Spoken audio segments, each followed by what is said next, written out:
would like to start with the second session on translating human-based models into therapies and safety applications. We are happy to have Javad Nazarian here presenting. Dr. Nazarian has devoted the past decade to understanding the molecular pathways driving childhood brain cancers, particularly diffuse midline gliomas, DMG, and diffuse intrinsic pontine gliomas, DIPGs. And he was also developing platforms to share resources and knowledge that build a scientific understanding of these challenging cancers. Currently, he is leading the DIPG DMG Center in Zurich at the University Children's Hospital. And he's also the scientific co-chair of the Children's Brain Tumor Network. So we are happy that you are here to share your recent developments. So Javad, the screen is yours. Thank you very much for being here. Marcus, thank you very much for the opportunity. I've really enjoyed knowing you and working with you and the vision that the 3R has within European countries, but also specifically within Switzerland. I would like to give you an update in an outlook in the context of the work that we do. As Marcus mentioned, we focus on diffuse midline gliomas. These are tumors of the midline section of the brain, as you can see here. My cursor, this is a non-enhanced tumor of this patient. These patients are young. They're typically between the ages of 5 to 9 years old, but we also have younger, as young as 1, but also older patients as well. But this is the peak incidence. They typically survive about 9 to 10, currently maybe 12 months post-diagnosis, so it's a very terrible type of tumor, and it's very deadly. 99% of patients, they die within 5 years of their diagnosis. Advance here. We, as Marcus mentioned, we developed a program here in Zurich, Switzerland in 2019 with the idea of having a single program that only focuses on this patient population, patient with DMG and DIPG. I lead the research component of this institute, and my colleague Sabine Muller leads the clinical aspect of this. We really want to offer expert recommendation and innovative treatment for patients suffering from DIPG. And I think the 3R and most of you who presented today are along with the same mission to come up with innovative treatment options for these patients and for many other patients. This program has been successful. We have now opened 5 clinical trials here in Zurich for this particular patient population, patients with DIPG and DMG. We have worked to build Zurich as a part of large membership, International Pediatric Neuro-Oncology Consortium. It's one of the largest clinical trial entities, and Children's Brain Tumor Network is the largest pediatric brain tumor biorepository, where I also serve as the scientific co-chair, and is housed in the US, but has sites in the US as well as Europe and Australia.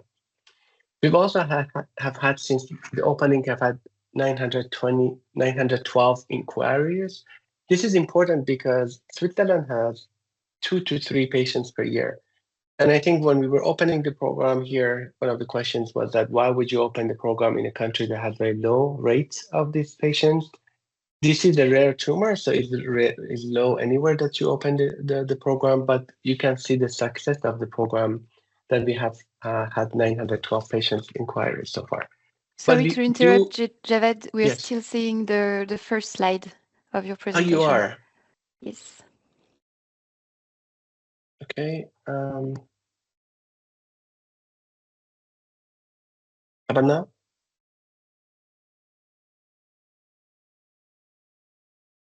Let me just share my screen. Did you change something? So we're still... Is this better?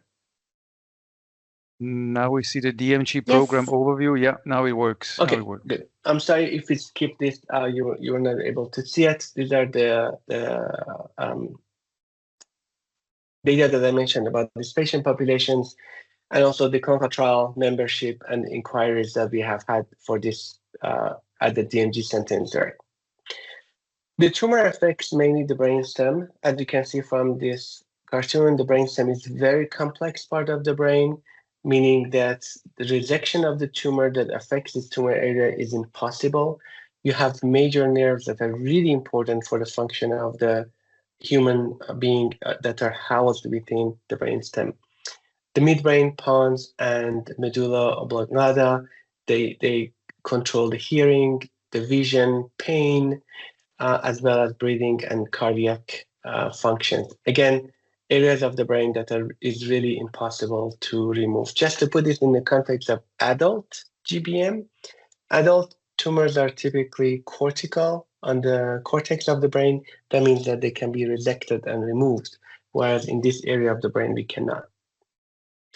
There has been a move to take biopsies from these patients. These are the biopsies that when we started in 2019 in Zurich, were introduced also here, but the idea was really introduced by Stéphanie Pouget in France in 2011. The biopsy is taken from the patient as shown here. This is stereotactic biopsy, and it's typically taken through the cerebellum of the patient that you can see in this particular picture. We did, as a part of this clinical trial, we enrolled in the first trial that we had a precision oncology biopsy-informed clinical trial. 38 patients were enrolled. We took biopsy from them. Then we studied these biopsies looking at whole genome sequencing, whole exome sequencing, and RNA sequencing. And then treatment were prescribed to patients just based on the molecular data. And we can see as at the end of the treatment, at the end of the clinical trial, we didn't really change so much of the outcome of this patient. So the precision oncology that we had did not really respond if we only look at the mutation or the genome expression of these patients at diagnosis. So we realized there's something that we have to do differently. And that really comes to the mission of the 3R, that we need to develop models for this particular patient population that can be responsive. When we look at some of these patients, this is patient number 6. You can see at the circus plot of the patient at diagnosis, this is primary tumor, the biopsy that was taken. You can see that there are genomic instabilities and chromosomal changes. At the progression, which is only about 4 months after the biopsy was taken, you can see that this has changed. There's a lot of genomic changes that have happened. So the question is that, was the tumor heterogeneous at the biopsy that we don't see? Does the tumor change rapidly after diagnosis? What is changing within this? And this is why we fail. I think if we only look at the biopsy upfront and only look at the molecular data without having a model that is rapid and informative, we will continue failing unless if we develop a model that is predictive of response in this patient population. What we have realized that are challenges and gaps in providing an effective therapy for these patients. One is that, as I mentioned, tumor is an insensitive anatomical location. We cannot excise the tumor. We cannot remove the tumor completely. We cannot also go in the tumor as often as we want. Leukemia, for example, you can have a blood draw as often as you want. That is not the case for the brainstem. Biopsies are really tricky and they're not trivial. The maximum number of times that I know of very few patients that have taken multiple biopsies has been twice. I don't know of any patient who's been taking 3 biopsies. So its anatomical location is very sensitive. Tumor heterogeneity. I just showed you that the tumor is very heterogeneous. We really have to come up with a complex model that we can develop and we can test the therapies for these patients, but also time. We have only 9 to 10 months from diagnosis, maybe 12. Which is mouse model, is not going to work. For this patient population, we need to be creative. And again, to really thank the mission of the 3R, what Marcus and what others have put together to help us within this environment to be more creative, and many beautiful talks that were presented today. What we did initially to develop a rapid real-time drug screening, and this work was done by Sandra, was to take biopsy from patients, develop cell lines, expand them cell lines, do sequencing to make sure that these cells do represent the patient, and do drug screening, and give that data to the clinic. The best that we could do this for maybe 50 to 60% of the patients, which was a good success rate, but it would take 8 to 10 weeks. 8 to 10 weeks is really late for these patients. These patients come in, they get a biopsy, they will go get radiation. We need to have a clinical action plan within a month or a month and a half. This 8 to 10 weeks is almost past the time that the clinical decision has made, and we do fail. This part is important because we have to make cell lines in order to do drug testing, and we wanted to really bypass this system. It's a good system, but it's still not good enough for this patient population. So we've been looking into emerging platforms that, again, are very much along the line of the mission of the 3R. One very cool system that we've been working with, again, with CBTN, is patient-derived tumor organoid, or tumoroids, which you guys are familiar with. This is essentially taking a biopsy from patient, and this has been done in GBM that was published by others. In 2020, you take a GBM, or you take a tumor, you cut microdissect it into small pieces.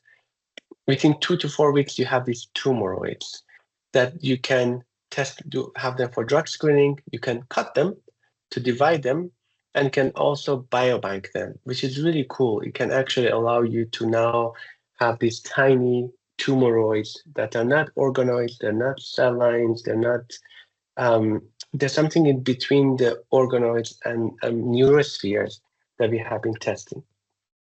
And the idea is that when you have patient-derived tumor organoids or tumoroids, you can biobank them, which is really something that I like specifically. You can develop xenograft models and targeted drug testing, and also have CAR T or immunotherapy. I will show you some data about why it's feasible. And if you characterize them, you do have multiple cell types in there. Again, the name tumoroids, they're tumor, but want to be organoid, but they're not yet. They're multi-layer entities.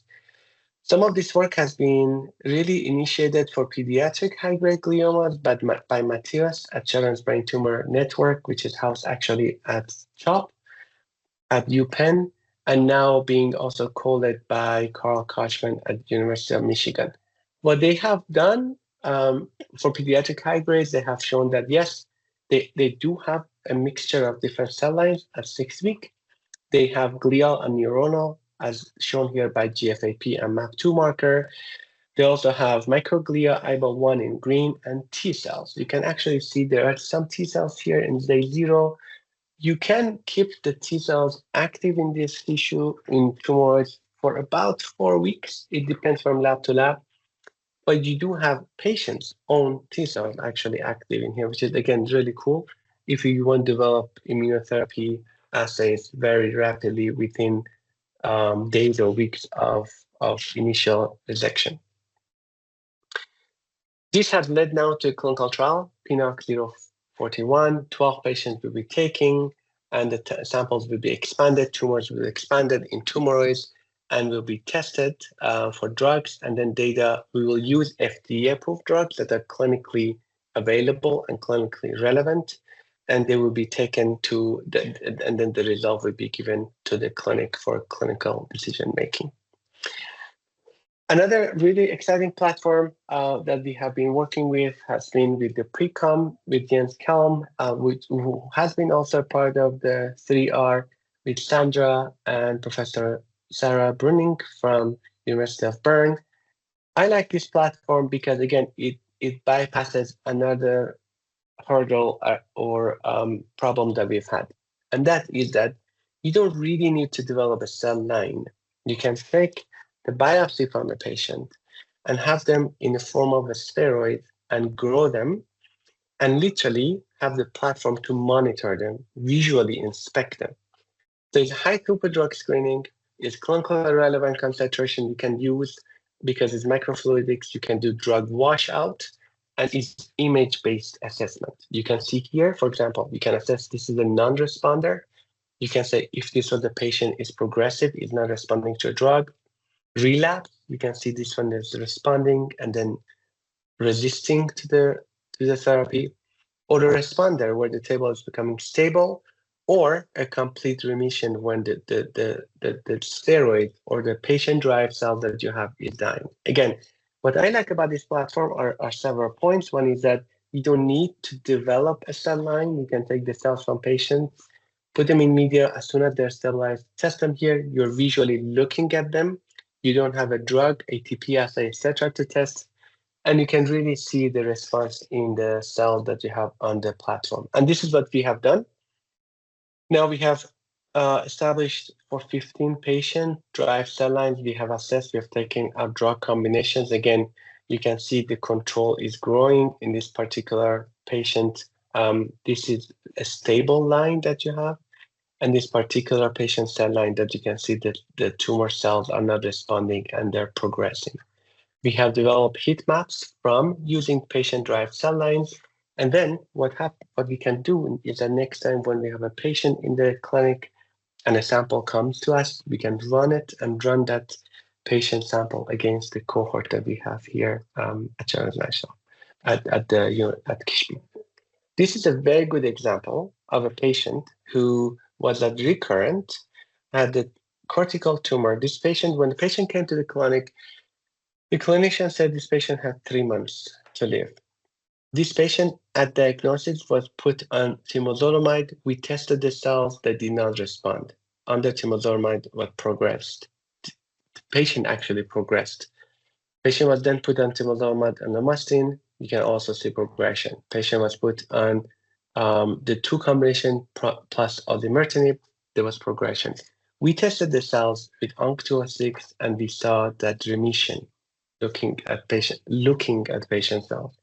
This patient was put on ONC206, and the patient was stable for 2 years after this treatment with ONC206.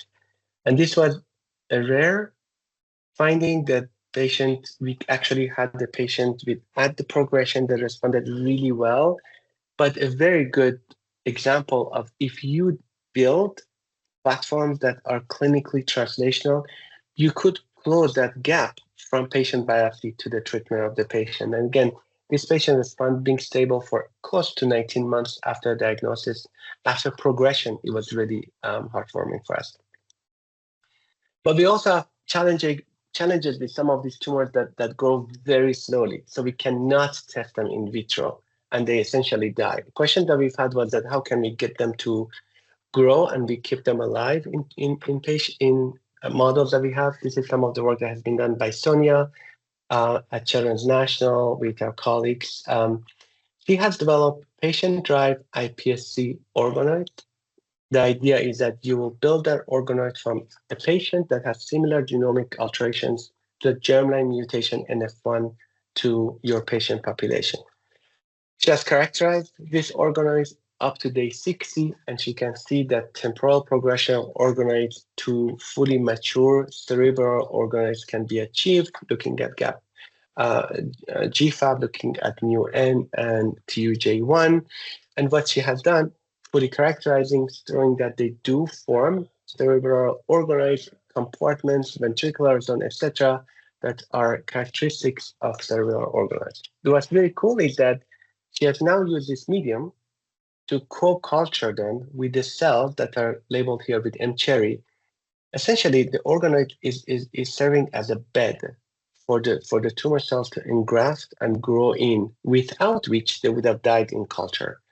And she showed that she can actually grow them together. Again, by themselves, these cells would have essentially died in the culture. And she can see that this tumor cell will get will get incorporated into organoids and spread out. She's now using this platform for rapid drug testing. Again, I think many of these models that I presented here show that patient-derived tumor cells, they enable rapid drug screening to inform clinical decision-making. We have shown this. Emerging drug screening platforms allow for multiplex, low-input assays and dynamic monitoring of treatment response. Tumoroids retain key features of original tumor microenvironment, including cellular heterogeneity and 3D architecture, which takes us a bit closer to the clinic. And of course, the last important point is that patient-derived organoids provide a scalable biobanked models for longitudinal testing. Again, a number of different platforms that we have shown here. With that, I would like to thank our team in Zurich, but also our collaborative team in Washington, D.C., and colleagues in Basel and California and University of Bern who have helped us to generate this data. Thank you very much, Javad, for this nice overview of the pediatric glioma in vitro models that you are developing. It was very interesting. I'm sure we have a few questions. I would hand over to Joachim. Yes, there was a few questions. It was concerning your pre-comp platform, where you only look for the diameter of the tumoroids. And the question was if it's really sufficient checking for the diameter, and also in general for the tumoroids, if you see cell death in the tumoroid system, if it really translates to a patient, to efficient treatment in a patient. Joachim, that's a very good point. I completely agree. I think Sarah Bruning that I showed, she's trying to write a software and AI essentially trained system that can read this out. We also want to see if we could have our cell lines labeled such that we could have such readout if this is really senescence, if this is tumor cell death or not. I will tell you one thing that we saw that was really translational. In one of the models that we were testing on pre-com, there was a drug that was in the clinic, and we showed the data to our clinical colleagues, and she noticed that when the drug was applied, the sphere was falling apart. And she asked the question, are the cells dying or are they falling apart? We said they're actually moving apart from the core. And she said that she has seen metastasis in the patients who were receiving this drug. And we checked with the clinic, there were several cases of patients who actually had metastasis to spine after they received their therapy. I think visual inspection of spheroids it gives you a different dimension than ATP assay, for example, but definitely has its own shortcoming as well. I think cytostatic, for example, is harder to measure. If you have a necrotic core within this spheroids, that's also hard to measure. That's a very good point. And another question was how long you can keep this tumoroid in general, if up to a year or shorter. The tumoroids, you can keep them. We have kept them for 60 days, but what I liked about them is that you can freeze them. And unlike organoids, if there are other experts on organoids, with tumors, we can cut them in half and expand them, and you can freeze the smaller pieces, and they preserve really well in liquid nitrogen and DMSO. Thank you. I think that was the main questions in the chat. Thank you. Okay, good. Thank you very much again, Javad. So if you have some more time, maybe you can address some other questions if they pop up in the chat. Thanks very much. Thank you, Marcus. Again. Javad, see you.